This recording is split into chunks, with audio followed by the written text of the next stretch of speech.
Chers amis, bonjour. Nous nous retrouvons pour cette semaine, la paracha Kitavo, qui compte des malédictions et des bénédictions. Aujourd'hui, je voudrais m'attacher sur l'une des bénédictions qui promet à l'ensemble du peuple d'Israël que lorsqu'il y aura une guerre, eh bien, les ennemis auront peur du peuple d'Israël parce qu'ils auront le nom d'Hachem sur leur tête. De quoi parlons-nous ici? Qu'est-ce que cela signifie? L'explication que donnent nos maîtres est connue. Ce sont les téphilines. Téphilines, ce sont donc des boîtiers dans lesquels on va retrouver des parchemins de la Torah. Et il y a également la particularité dans ces téphilines qu'on retrouve l'un des noms de Dieu inscrit dessus. Cela signifie-t-il que les soldats d'Israël, à l'époque du royaume d'Israël, partaient se battre avec les téphilines? Cela paraîtrait étonnant, en effet, car il y a de nombreuses lois à respecter pour les hommes au moment de mettre les téphilines.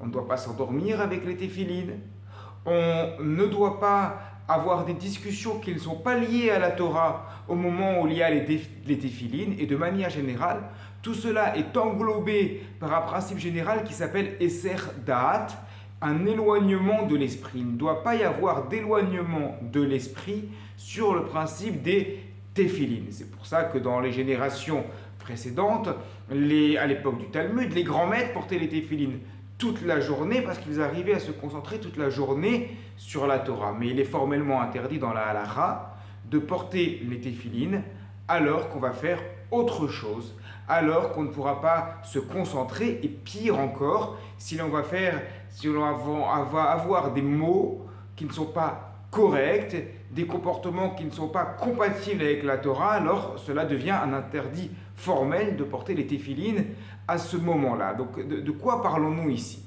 Le Or HaChaim explique que d'une manière générale, ce verset vient nous dire que lorsque nous serons avec les mitzvot que nous portons, et c'est là le symbole des téphilines, eh bien les nations qui sont en face de nous, les peuples, se diront: mais quel est ce peuple qui vient faire la guerre pour autre chose que défendre un territoire, pour autre chose que vouloir s'étendre, pour autre chose que de défendre une nation?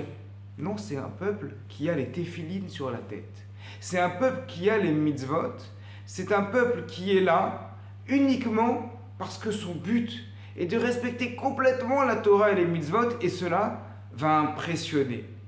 Dans la même idée, mais d'une manière différente, le Sforno nous rappelle l'épisode dans lequel Alexandre le Grand était venu en Eretz Israël. Il avait été appelé par des Koutim, des ennemis d'Israël, qui accusaient Israël de vouloir se révolter contre les Grecs. Il est arrivé, et lorsqu'il est venu, tout le monde avait peur, mais Shimon Hatzadik, le grand maître de la grande assemblée, est arrivé devant lui. Il était également Kohen Gadol, grand prêtre, et lorsqu'il l'a vu comme ça, Alexandre s'est agenouillé devant lui en disant à ses soldats: stop, arrêtez-vous, j'ai vu cet homme-là dans mon rêve. Il avait ses habits de Kohen Gadol, de grand prêtre, il représentait la Torah.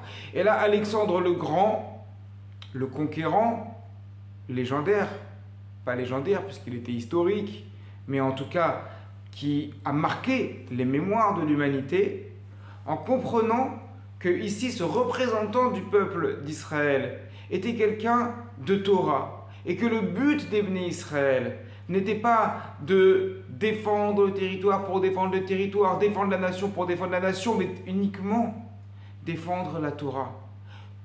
Garder cette terre pour pratiquer la Torah dedans. Lorsqu'il a compris ça, il s'est retiré et il a laissé Shimon Hatzadik avec la grande assemblée diriger Eretz Israël. Voilà cette idée. Lorsque les peuples te verront avec le nom d'Hachem sur la tête, c'est-à-dire que pour être fidèles à ce que nous sommes vraiment, nous devons porter le message d'Hachem pleinement, et alors les portes s'ouvriront dans notre rapport avec nos voisins et avec les nations du monde de manière générale. Shabbat Shalom.